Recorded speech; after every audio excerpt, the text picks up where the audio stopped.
By the time I called the police on my own brother, people assumed I'd just snapped. But this didn't start with one fight over a house. It started with day-old birthday cakes, while Jason got backyard festivals, with me paying $500 to sleep in my childhood bedroom while my parents funded his dream life in California. Years of being told to understand while he got everything. The night I finally bought a home for myself, my family decided it belonged to them. So, tell me, at what point does choosing your own peace stop being selfish and start being survival? Follow along with me and let me tell you the story behind that question. The favoritism that started everything. I don't remember the exact moment I realized my family didn't value me the way they valued my brother, Jason. It wasn't one big event, it was a slow accumulation, year after year, the kind of thing you only understand once you're old enough to step back and see the pattern. But even as a kid, I felt it. It was there every time my parents told me we couldn't afford much this year, only for Jason to unwrap something worth more than my entire birthday combined. Jason's birthdays were practically neighborhood festivals. We'd have 30 kids running around the backyard, a rented bounce house inflated over the lawn, catered trays from the fancy deli downtown, and costumed entertainers who stayed for hours. One year, they even hired a magician who brought a live rabbit. I remember sitting on the stairs, watching everyone celebrate him like he was royalty.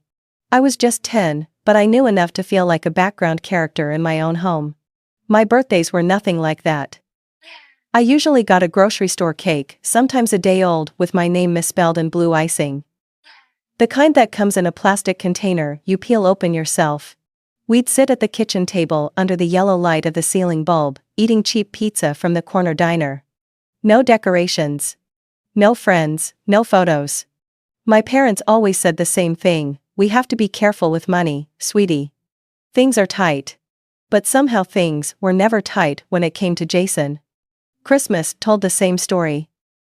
He'd wake up to stacks of presents, gaming consoles, a new bike every couple of years, brand new electronics still sealed in shiny boxes. One Christmas, he got a full gaming setup that must have cost over $1,000. I remember running my fingers along the edges of the box when no one was looking, wondering what it felt like to be worth that much. My gifts were always practical. A pack of notebooks. Pencils. Folders. Clothes from the bargain rack with the $6.99 tag still hanging off the sleeve. They'd say things like, "You needed these anyway," as if that made it fair. I told myself I shouldn't care, that I was being childish, but deep down I knew it wasn't about the gifts, it was about what the gifts represented. And then came college, when the favoritism finally became too big to ignore. Jason went to USC out of state, expensive, and my parents paid for everything. Tuition, room and board, fraternity fees, textbooks, gas money, even spending cash. They bought him a car so he wouldn't stress about getting around Los Angeles. Meanwhile, when I enrolled at the University of Oregon 2 years later, I was told I needed to learn independence. They charged me $500 a month to live in my own childhood bedroom. People sometimes ask why I don't talk to my family anymore. They think it must have been one big incident that caused the break. But it wasn't. It started long before the house, long before the harassment, long before the police. It started in those early years, those quiet, painful moments when you realize love isn't being shared equally under your own roof. And once you finally see it, you can't unsee it. The financial injustice that followed me into adulthood. By the time I turned 18, I had already accepted that Jason and I lived in two different financial universes, even though we grew up under the same roof. But adulthood made the divide impossible to ignore. When Jason graduated high school, my parents treated it like the coronation of a prince. They sent him off to the University of Southern California, an out-of-state private school with tuition that could make anyone's eyes water. They didn't just help him, they financed his entire life. Tuition, room and board, books, fraternity fees, meal plans, gas money, monthly spending cash, every penny came from them. They even bought him a used Honda Civic so he wouldn't have to stress about transportation in L.A. I remember standing in the driveway the day they gave him the keys. My mom cried. My dad patted Jason on the back like he'd just returned from war. I clapped, too, because that's what you do when you're the kid who's learned to swallow feelings whole. 2 years later, when I enrolled at the University of Oregon, I thought staying home would save us all money. I thought it was the responsible choice. Instead, my parents sat me down and announced I'd be paying $500 a month, rent, utilities, contributing to the household. For my own 10 by 12 childhood bedroom. A room with carpet older than I was and a window that stuck every time it rained. I was working at a bookstore earning $8.50 an hour back then, not even enough to fill up my tank twice. So I picked up extra shifts at a coffee shop a few blocks away. I walked there most mornings rain or shine because I didn't want to waste gas. I bought used textbooks, the kind with entire sections missing or scribbled over in neon highlighter. I ate peanut butter sandwiches for lunch and dinner because a loaf of bread and a jar of peanut butter could stretch an entire week if you planned it right. Every month, I handed over that $500 while my parents mailed Jason care packages stuffed with his favorite snacks, gift cards, and handwritten notes telling him how proud they were. Sometimes they'd slip in an extra $100 just because. I used to watch them pack those boxes at the kitchen table, sealing them with packing tape while I calculated whether I could afford to buy shampoo that month. After I graduated, the pattern didn't change, it sharpened. I got a tiny studio apartment in Beaverton with a kitchenette so small you could stretch your arms out and touch both walls. I worked overtime in my entry-level developer job just to scrape by. Instant ramen, dollar store coffee, cheap furniture I built myself. It was survival mode. Meanwhile, Jason moved back home after graduating with a communications degree. He didn't pay rent for 3 whole years, not a dime. He spent his days playing video games, working on business ideas, and sleeping until noon. My parents supported him completely. Free food, free housing, free everything. And when he finally got a job at a marketing firm, they threw him a celebration dinner at a high-end steakhouse. Wine, dessert, the whole thing. 2 years later, when I got promoted to senior developer, a promotion I fought tooth and nail for, they took me out to a diner with plastic menus and sticky tables, and the entire dinner, they talked about Jason. People wonder why I fought so hard to build a life on my own, but when you grow up being the kid who pays rent while your brother lives free, you learn quickly, no one is coming to save you. So, you save yourself. Finding my independence and building my own success. By the time I hit my mid-20s, I had learned the kind of lesson most people don't figure out until much later in life. If you want stability, if you want dignity, if you want a future that feels like your own, you build it with your own hands.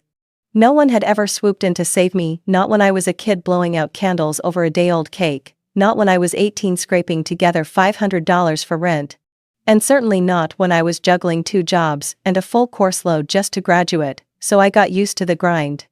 I leaned into it. Actually, work became the one place where effort actually meant something. In my first real tech job, I was the new kid with everything to prove. I stayed late, took notes like my life depended on it, and learned every tool and framework I could get my hands on. While everyone else clocked out at 5 p.m., I stayed until 7 or 8 most nights, sometimes later. My supervisor once joked that I was keeping the lights on. He had no idea how literal that was. My studio apartment felt like a shoebox with a stove shoved into one corner, but it was mine. Every hour I stayed late meant I didn't have to go back to the loneliness of that space right away. And slowly, painfully, things started to shift. I wasn't surviving anymore, I was improving, climbing. With every project I delivered, every unexpected responsibility I quietly took over, people started noticing. I got pulled into meetings I never thought I'd belong in. Senior developers began asking for my insight. My manager started trusting me with tasks that used to go straight to people with 10 years of experience. That momentum became my lifeline. While Jason was still living rent-free at our parents' house complaining about cafeteria food, I was learning how to negotiate raises, how to contribute to my 401. How to build an emergency fund, how to choose an insurance plan that didn't leave me drowning in medical bills. I tracked every dollar I spent. I meal prepped. I cut out anything unnecessary. My life wasn't glamorous, but it was intentional. And with every financial choice I made, I felt myself getting closer to something I'd wanted since childhood, a place of my own. I didn't tell anyone, not my parents, not coworkers, not friends. The dream felt too fragile to expose, like saying it out loud might let someone take it away from me. So I saved quietly. Every tax return, every overtime paycheck, every bonus went straight into a house fund I kept in a separate high-yield account. I'd check the balance at night after long shifts, watching it grow inch by inch. The first time I hit $10,000, I cried in my car, not because of the money itself, but because it was proof. Proof that I wasn't destined to live in Jason's shadow forever. Proof that I could build a foundation no one else could claim, proof that my work mattered. By the time I reached my late 20s, I had something I'd never had before: leverage. A stable income. A solid career path. A credit score that reflected years of discipline. And enough saved for a down payment on a home that would belong to me legally, emotionally, entirely. Independence didn't arrive in a grand moment. It came quietly, steadily, one sacrifice at a time. But once it arrived, I knew one thing with absolute certainty. I wasn't going back. The moment my family tried to claim what I built. When I finally had enough saved for a down payment, I felt something shift in me, something subtle but powerful. I wasn't just dreaming anymore. I was planning, I was searching, I was choosing. And for once in my life, the choice was mine alone. I spent months looking at listings, driving through neighborhoods on weekends, walking through open houses with my hands in my pockets, so agents wouldn't see how badly they were shaking. I knew exactly what I wanted: something modest, something warm, something that didn't feel like an empty shell. I didn't need a mansion, I didn't need 5 bedrooms, I didn't need to impress anyone. I wanted a place where I could close the door and know fully, finally, that no one else controlled the space I lived in. And then one night, after a brutal work week, I grabbed drinks with a colleague named Megan.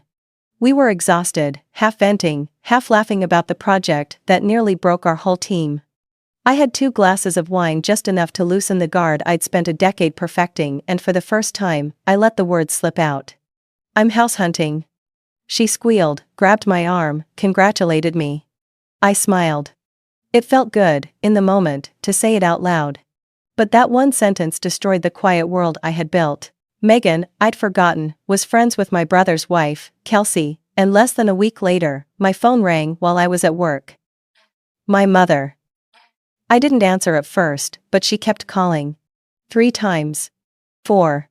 Finally, I stepped outside and picked up. "Lauren," she said breathlessly, "Kelsey told me you're buying a house. We need to talk about this." Those words, "we need to talk," never meant discussion in my family. They meant control, they meant intrusion, they meant my life was about to be repurposed for someone else's benefit.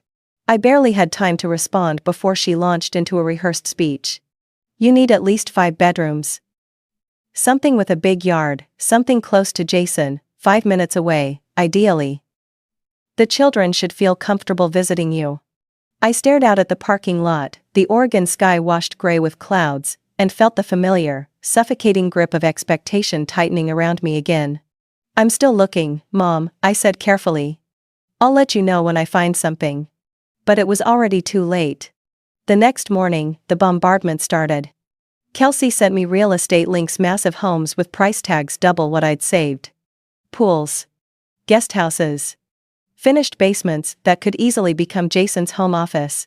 My mother sent listings in Tigard and Lake Oswego. "This one is perfect for family gatherings. The kids would love this yard. Imagine Christmas here, it has space for everyone."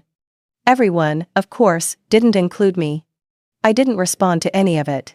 It felt like if I replied even once, I'd open a door they'd never let me close. Instead, I kept searching on my own.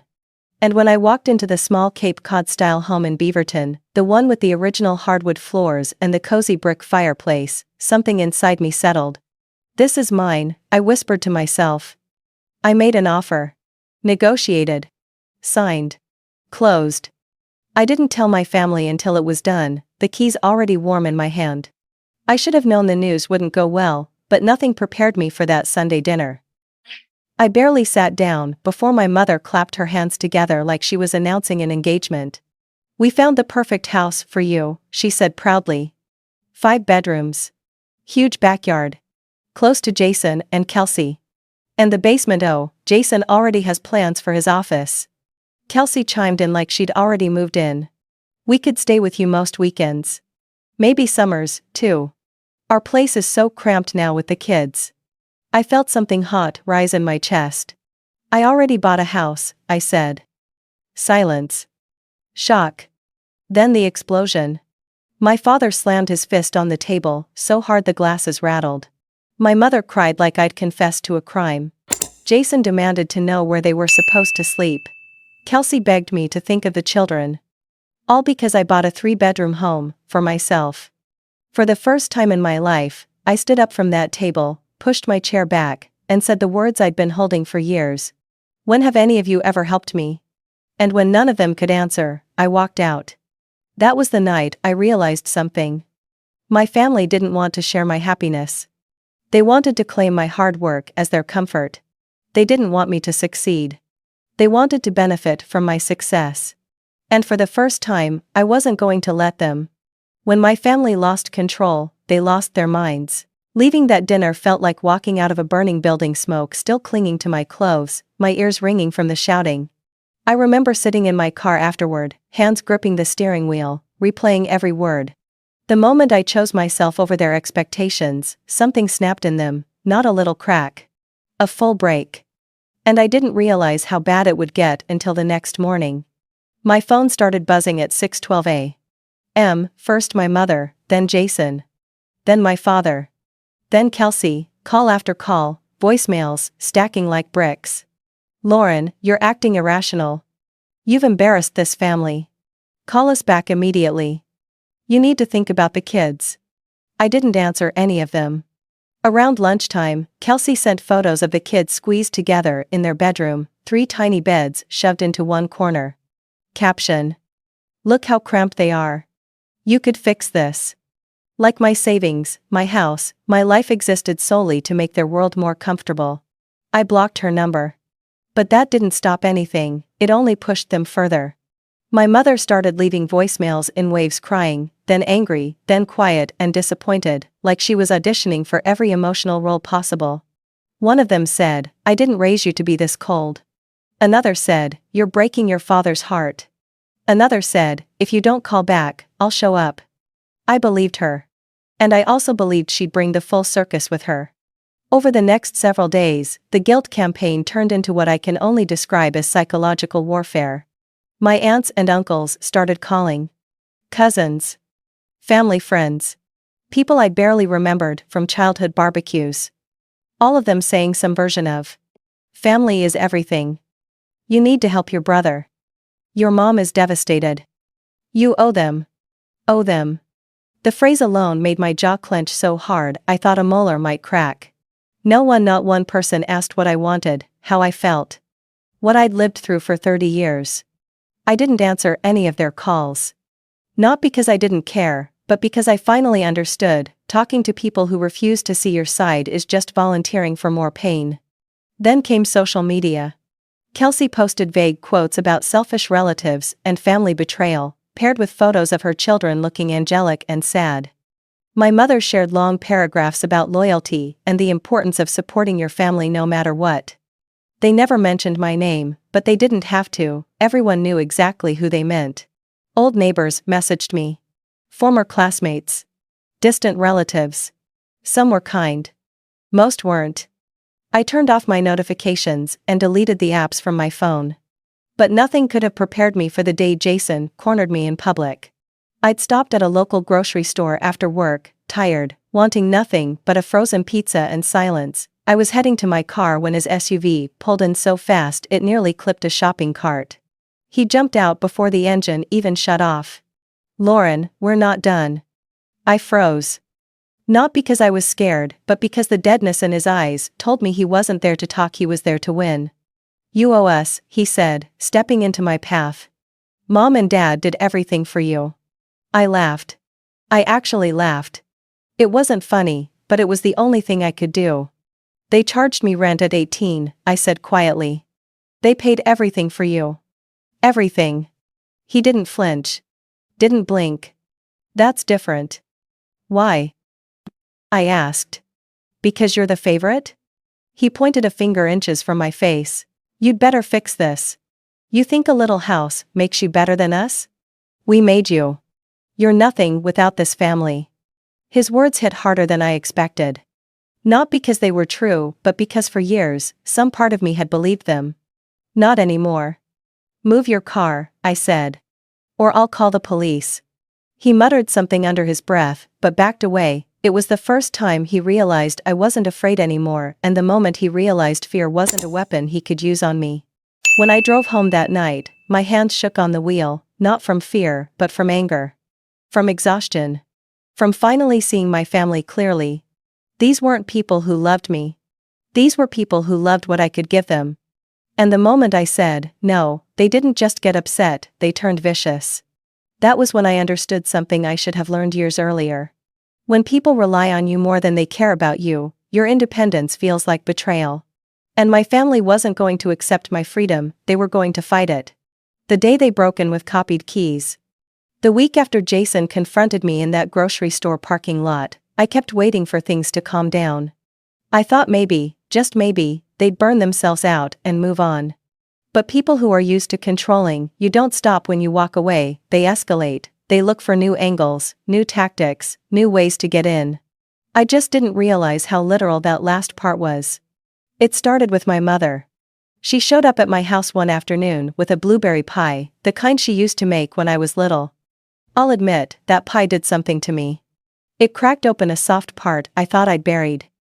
She looked smaller than usual, tired around the eyes, her voice gentler than I'd heard in years. "Lauren," she said softly, "I came to apologize. We were wrong to pressure you. We only want to be part of your life. Can I come in?" I hesitated, but something in me wanted to believe her. Wanted to believe that maybe this was the turning point. Maybe the shouting was over. Maybe she finally saw me. So I let her inside. She walked through my house slowly, admiring the light, the fireplaces, the balcony upstairs. She touched the banister, smiled at the creaky floors, said things like, "You did good, honey," and for a moment I felt like a daughter again instead of a resource. We had coffee. We ate pie. We talked about my job, my routines, my garden. Not a single mention of Jason or Kelsey or the kids. Nothing manipulative, nothing sharp-edged. Just normal. When she hugged me goodbye, she whispered, "I'm proud of you."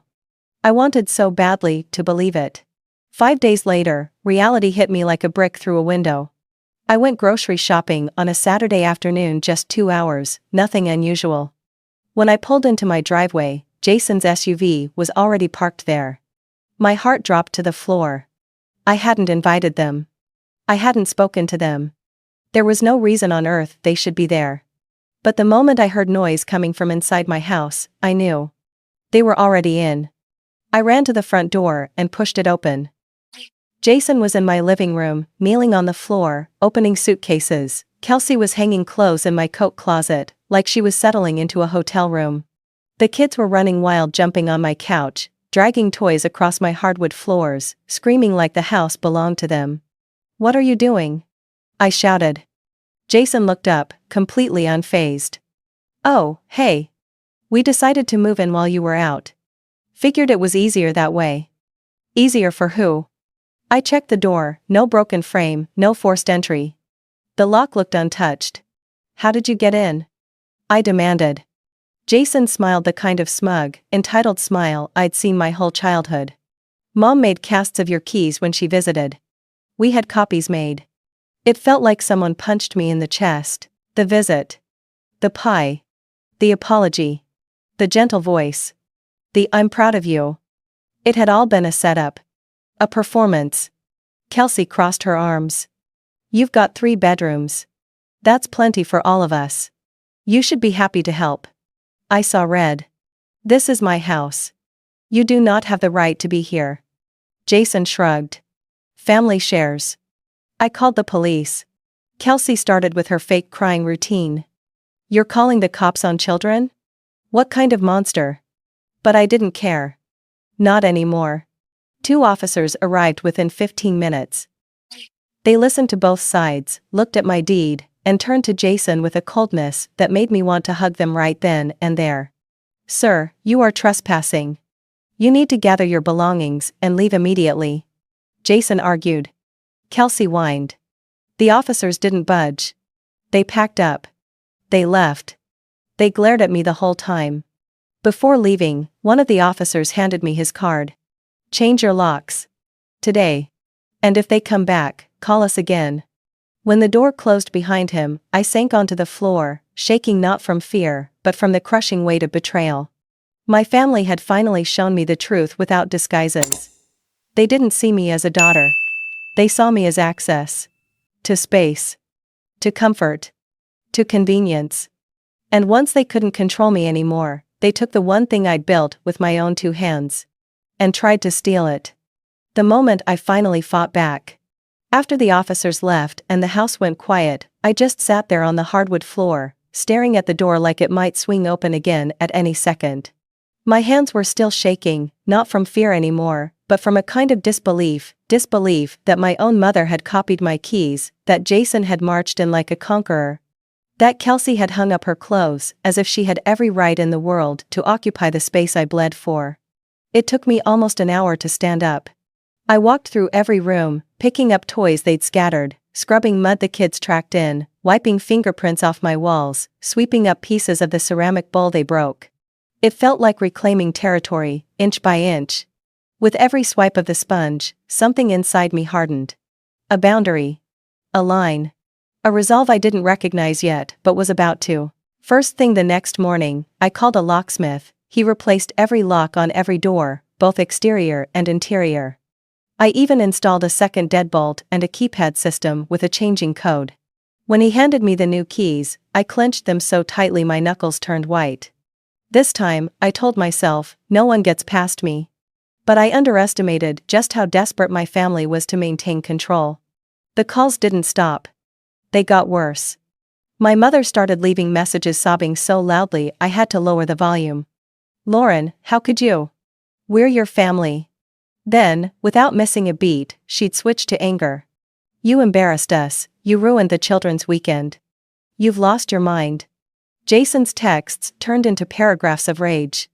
"You think you're better than us now? You called the police on your own family. You owe Mom an apology. You owe us an apology." Kelsey took her fight to social media, writing dramatic posts about a cruel relative who called the cops on innocent little kids, carefully cropping out every detail that made them look anything less than victims. People I hadn't spoken to in years chimed in with judgment. But the moment that pushed me over the edge was when my mother called my workplace.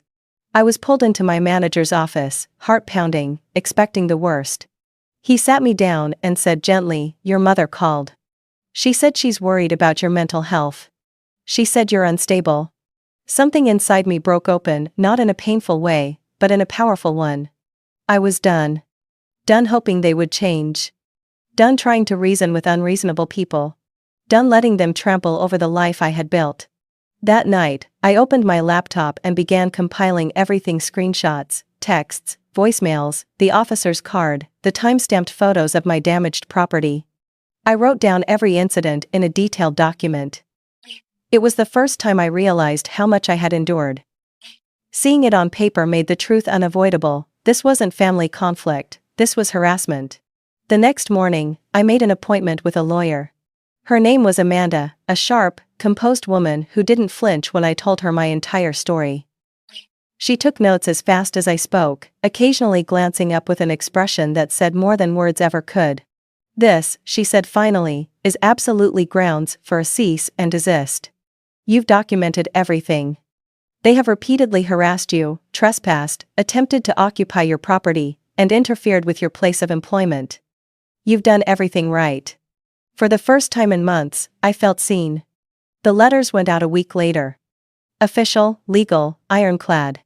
They demanded that my parents, Jason and Kelsey, stop all contact calls, visits, messages, social media insinuations immediately. The silence afterward was startling. At first, I didn't trust it.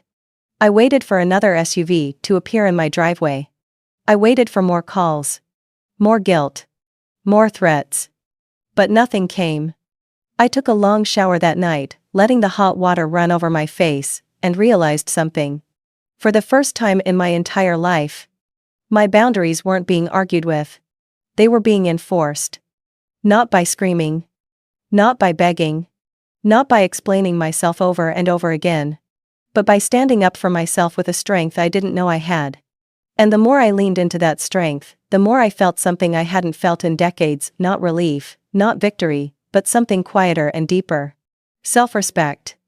When I fought back legally and they finally backed down.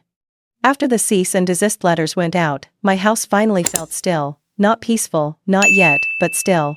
Like the air after a thunderstorm, when everything is wet and heavy and waiting for whatever comes next. I knew that silence didn't mean surrender, not with my family, it meant recalculation. It meant they were regrouping, figuring out how to get around this new obstacle, the version of me they couldn't intimidate anymore. But this time, I wasn't operating from fear. I had documentation, legal backing, and a lawyer who didn't flinch when I told her the worst of it. For the first time in my life, I wasn't bracing for their next move, I was preparing for it. Amanda taught me something powerful in that first meeting. When someone has treated you as property your whole life, your independence feels like an attack to them. That doesn't mean you back down. It means you stand firmer. So I did. I organized my files, screenshots, voicemails, photos, call logs, written accounts. I turned my living room into a war room of evidence, not for revenge, but for protection. Every time I added a new screenshot or recorded a new incident, I felt myself getting stronger, clearer, more grounded. About 2 weeks after the cease and desist letters were delivered, I opened my mailbox and found a thick envelope addressed to me. The return address belonged to a law firm I didn't recognize. I knew immediately who it was from. I walked inside, sat at my kitchen table, and opened it carefully. Inside was a letter from Jason and Kelsey's attorney, 4 pages long, accusing me of defamation, emotional distress, and publicly damaging their reputation. All because of my social media post. The one where I hadn't named a single person. The one where I simply stated the facts of what had happened to me. For a moment, something old flickered inside me, fear, the kind I'd carried since childhood. The fear of being overwhelmed, outnumbered, blamed for things I didn't do. But it lasted less than 5 seconds. Then something else took over, something steadier, sharper. I emailed Amanda the letter. She called me 20 minutes later. Her voice was steady, almost amused. They have no case. Not one. You didn't name them. You didn't accuse anyone of anything you can't prove. Everything you wrote is documented. If they want to pursue this, we will bury them with their own behavior. I felt a slow, warm wave of relief wash over me. She didn't stop there. I'll draft a response, she continued. You will not engage with them directly. If they contact you, keep the evidence. If they escalate, we escalate. And she did. Her response back to their attorney wasn't just a rejection, it was a dismantling. She listed every documented incident in clean legal language, each line a spotlight on their behavior. She attached the police report. Photos of the damage their children caused, screenshots of the guilt messages, the harassment, the social media posts. She made it painfully clear that pursuing legal action against me would only expose them. I never heard from their attorney again. After that, things shifted. The calls stopped. The messages stopped. The guilt campaigns disappeared. Even the passive-aggressive posts vanished from social media. It was as if someone had finally shut off a faucet that had been leaking poison into my life for years. And for the first time in my adult life, something hit me. I didn't miss them. Not the calls. Not the family meetings. Not the fake concern. Not the manipulation. The absence felt like oxygen. So I kept building my life. Quietly, steadily. I focused on my house, my sanctuary. I gardened. I rearranged my living room. I bought myself a reading lamp and a chair that didn't wobble. I worked with the windows open. I slept better. I had always believed, somewhere deep inside, that you must love your family no matter what. That walking away was betrayal, that blood meant obligation. But now, sitting in my own home with sunlight warming the floor, it finally made sense. Family isn't defined by who shares your last name. It's defined by who respects your boundaries, your peace, and your right to your own life. And once I learned that, I knew one thing with absolute clarity. I would never let them take that away from me again. Finally, finding peace in the life I built. In the months that followed, my life grew quiet in a way I didn't recognize at first. Not the uneasy, quiet that comes before another storm, but the kind of quiet that feels earned. The kind that settles into your bones and reminds you what safety feels like. For the first time in years, I woke up without checking my phone in a panic.